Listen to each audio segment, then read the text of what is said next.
सहकारी ग्रामीण विकास बैंकों के चुनाव में बीजेपी ने 323 शाखाओं में 293 पर सीट दर्ज कर सपा के 3 दशक के राजनीतिक वर्चस्व को तोड़ दिया है।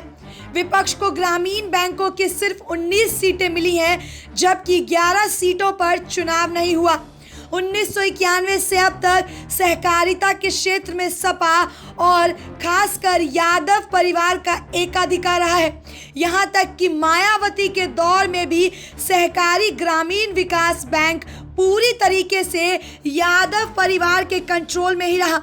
लेकिन बीजेपी ने इस बार न सिर्फ सपा का तिलिस्म तोड़ा, बल्कि प्रचंड जीत के साथ भविष्य के संकेत भी दे दिए हैं। प्रदेश में सहकारी ग्रामीण विकास बैंक की 323 शाखाएं हैं। प्रत्येक शाखा से एक एक प्रतिनिधि चुना जाता है। ये निर्वाचित प्रतिनिधि सूबे में अब 14 डायरेक्टर का चुनाव करेंगे, जिसमें से एक सभापति और एक उप सभापति चुना जाएगा। इन जीते हुए शाखा प्रतिनिधियों द्वारा बैंक की प्रबंध कमेटी के सदस्यों का निर्वाचन 22 और 23 सितंबर को किया जाएगा।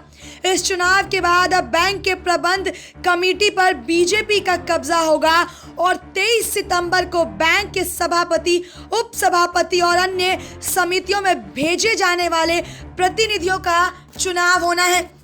दरअसल प्रगतिशील समाजवादी पार्टी के अध्यक्ष शिवपाल सिंह यादव ग्रामीण विकास बैंकों के सभापति रहे हैं, जिसकी वजह से ये चुनाव बीजेपी के लिए बड़ी चुनौती मानी जा रही थी।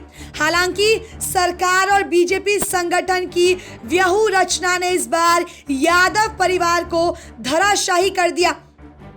शिवपाल यादव ने, जो कि यूपी सहकारिता के स्वयंभू माने जाते थे, उन्हें बीजेपी से नजदीकियों का फायदा नहीं मिल सका। हालांकि शिवपाल यादव और उनकी पत्नी अपनी सीट बचाने में जरूर कामयाब रहे, लेकिन पूर्वांचल से लेकर पश्चिमी यूपी तक उनके सभी सिपहसालार मत से हार गए। शिवपाल यादव के सहकारिता क्षेत्र में तिलिस्म को तोड़ने की व्यूह रचना बीजेपी के संगठन महामंत्री सुनील बंसल ने रखी थी।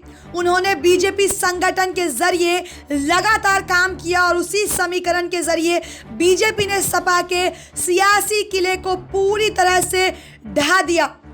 यही वजह है कि भारतीय जनता पार्टी ने कहा कि सहकारिता के क्षेत्र में नए आयाम की ओर बढ़ेगी।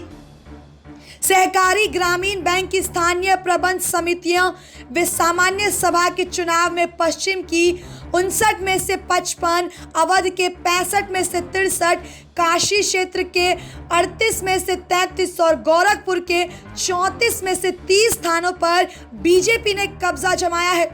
ऐसे ही कानपुर क्षेत्र में 45 में से 34 और ब्रज में 82 में से 78 सीट पर क्षेत्र में बीजेपी को जीत मिली है।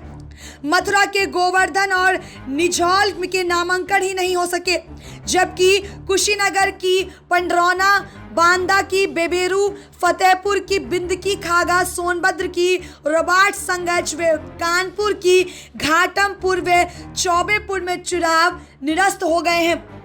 SPN 9 न्यूज रूम से शालिनी झा की रिपोर्ट।